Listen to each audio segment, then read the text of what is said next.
Hi, welcome to Jen's Daily Dish, where I bake things on camera for the very first time so you can bake along with me and learn from my mistakes.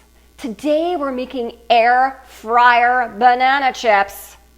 Y'all have been loving the air fryer tofu recipe, the air fryer chickpeas, so now banana gets its turn.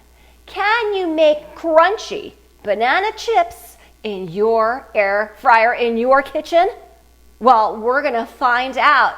Of course, I was inspired by this song. How many times do I have to tell you everything just tastes better in the air fryer? Why are we baking banana chips in the air fryer? Because we're gonna be finding out if they're crunchy or not, that's why.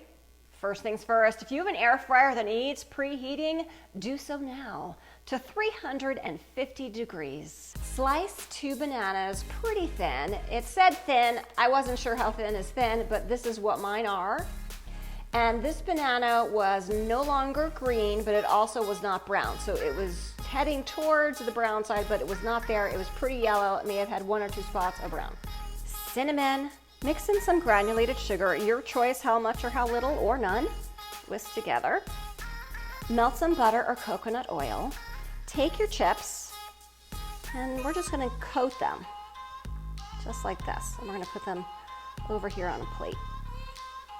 Sprinkle the cinnamon and sugar on top, again, to your taste, your liking. Spray a little bit of spray in there just because. Then start adding your banana chips. Remember, it's hot, so be careful.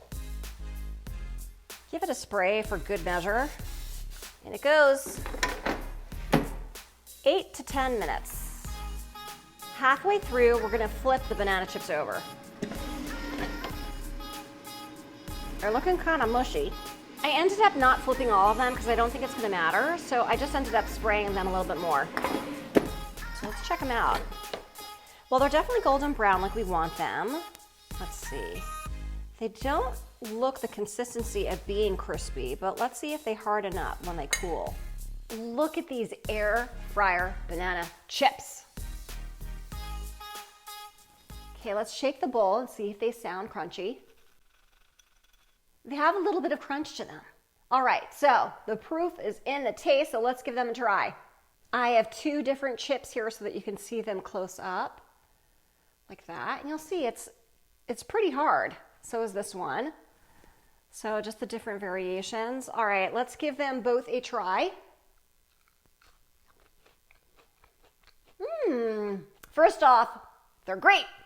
It's a banana. There was some cinnamon and sugar put on top of it. How could it not be great? Seriously, really. And there was butter too. It is crispy, not chip-like. When I think of banana chips, I think of the ones that are fully dehydrated. You bite into it and it's a big crunch. This is a little bit crispy on the outside, but not necessarily fully crunchy, crispy, and the interior is chewier. All in all, they are great. Will I make them again? To be determined. It was a lot of effort to lay them out in the air fryer pan. Do I think something similar could be accomplished in the oven? Probably. Coming soon. We'll see. In the meantime, if you make these air fryer banana chips, let me know. Let me know how yours turn out. I'm going to go ahead and just finish them off. There's only that small bowl. If I can make air fryer banana chips for the very first time with you watching me every step of the way, you can too. Don't forget to like and subscribe and check me out on Instagram for so much more.